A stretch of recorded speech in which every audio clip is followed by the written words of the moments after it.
Chef Daniel Boulud has French restaurants all over the world. He has put everything he knows into a new book. This morning, he tells the story behind Daniel, My French Cuisine. That's ahead. But right now, it's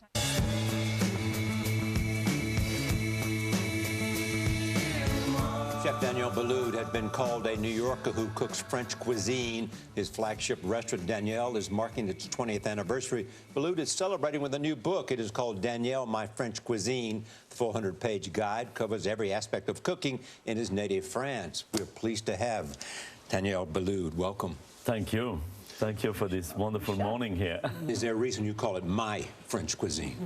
Maybe, but no, I call my French cuisine the book because I think it's the French cuisine I do today in New York. I got you. It has more to that. But also in French cuisine, there is haute cuisine.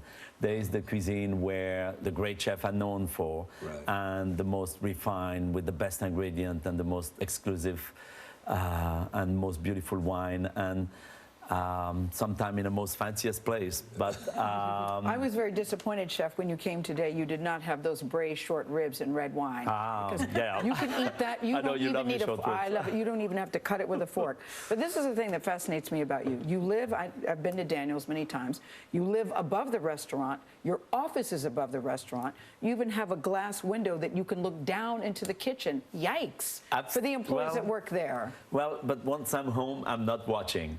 I don't have like a remote control system. But you do watch. There are times that you watch. And what would you do when you're watching? Oh, that was funny. At the beginning, when I moved to that restaurant, and the kitchen was below, and I had meeting in my office, and I will have a laser, and I will flash the red light in front of the cook on his cutting board, and then the cook will panic, turn his head, and I will say, not like this. Can you imagine, guys, if we're sitting here, Jeff Fager's sitting up there, and all of a sudden you see a laser? And then I retired the laser very quickly because they were kind of freaking out a little bit. Yes. But you were a little boy peeling carrots and potatoes, dreaming about what? Dreaming about traveling, dreaming about cooking, and dreaming maybe of trying to be better than the chef who was teaching me how to cook. Yeah. You know there are many wonderful chefs who are not good restaurateurs and businessmen. What makes you a good a chef as well as a restaurateur? Well, I try to remain a chef first and foremost. And of course, I have a team of very talented people in the management, so I don't pretend to do everything, but I do watch the cooking closely. When did you know you were a great chef? Was it a meal you prepared and you said, I nailed that? When I cooked, I was about 17, and I cooked for like 30 of my family members, and I made all the dishes I learned between the age of 14 and 17, the one I really felt that was really maybe the best. I cost a fortune to my parents to go to the market and do that meal, but they remember still today. We used to think about France was the best place to go for the best food and best preparation you could have. But have other areas of the world now come up to France's level? Every area of the world. I mean, in America, at the beginning, maybe 20 years ago, it was only the big city. You know, San Francisco, New York, LA, had the greatest chef. And today, you have the greatest chef in the smallest village in America. Yeah, and around the world, you go to too, Memphis, Denmark, you go to Charleston and Denmark, and of course, I mean, I lived in Copenhagen for 2 years before I came to America.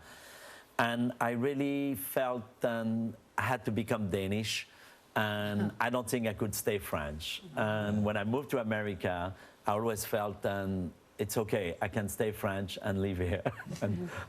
There's a whole big debate about tipping in high-end restaurants. Where do you stand on that?